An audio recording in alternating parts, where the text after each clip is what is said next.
பன்னாட்டு பகாசுர கம்பெனிகளுக்கும் கார்ப்பரேட் நிறுவனங்களுக்கும் அரசாங்கத்திற்கும் இருக்கக்கூடிய ஒரு உறவு. அரசாங்கம் அவங்களுக்கு நிறைய சலுகைகளை கொடுக்கிறது. இப்போ அதோட விளைவு என்னன்னு கேட்டிங்கன்னா, இன்றைக்கி இந்தியாவில் 106 கோடி தொலைபேசி இருக்குதுன்னு சொன்னேன், செல்லுலார் சேவை இருக்குதுன்னு சொன்னேன். அதில் ஜியோவுக்கு மட்டும் 50 கோடி இணைப்புகள் இருக்குது. ஓகே, 106ல் 50 கோடி. ஏர்டெல்லுக்கு 31 கோடி இருக்குது. வோடஃபானுக்கு 17 கோடி இருக்குது. 8 கோடி தான் பிஎஸ்என்எல் என்ற பெரிய பொதுத்துறை நிறுவனத்திற்கு இருக்குது. 2016 தொடங்கின ஜியோ 50 கோடிக்கு எப்படி வந்துச்சு? 50 வருஷத்துக்கு முன்னாடியே இருந்து சேவையை கொடுக்கக்கூடிய பிஎஸ்என்எல் ஏன் 8 கோடிக்கு போச்சு? இதுதான் அரசியல் தந்திரம். இதுதான் கார்ப்பரேட் நிறுவனங்களுக்கு அரசு கொடுக்கக்கூடிய சலுகை.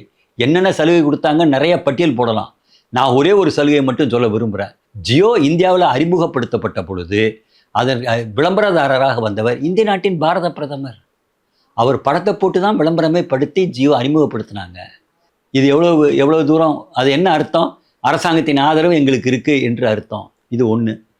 4G 5G எல்லாம் இந்தியாவில் வந்துருச்சு. இப்போ 5G வந்துருச்சு. 5G சேவையை இந்தியாவில் துவங்கும் பொழுது ஜியோவுக்கு ஜியோ, ஏர்டெல், வோடஃபான் 3 கொடுத்துட்டு 4ஆவதா ஒரு நிறுவனம் கொடுக்க போகிறோம். நாங்கள்லாம் பிஎஸ்என்எலுக்கு கிடைக்கும்னு நினச்சோம்.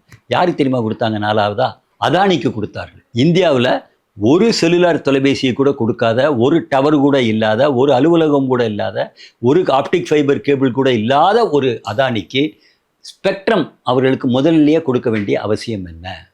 இதெல்லாம் சந்தேகத்தை எழுப்பக்கூடிய நிகழ்வுகள். பிஎஸ்என்எலுக்கு பின்னாடி தான் இப்போ 5G ஸ்பெக்ட்ரம் கொடுக்கப்பட்டிருக்கு.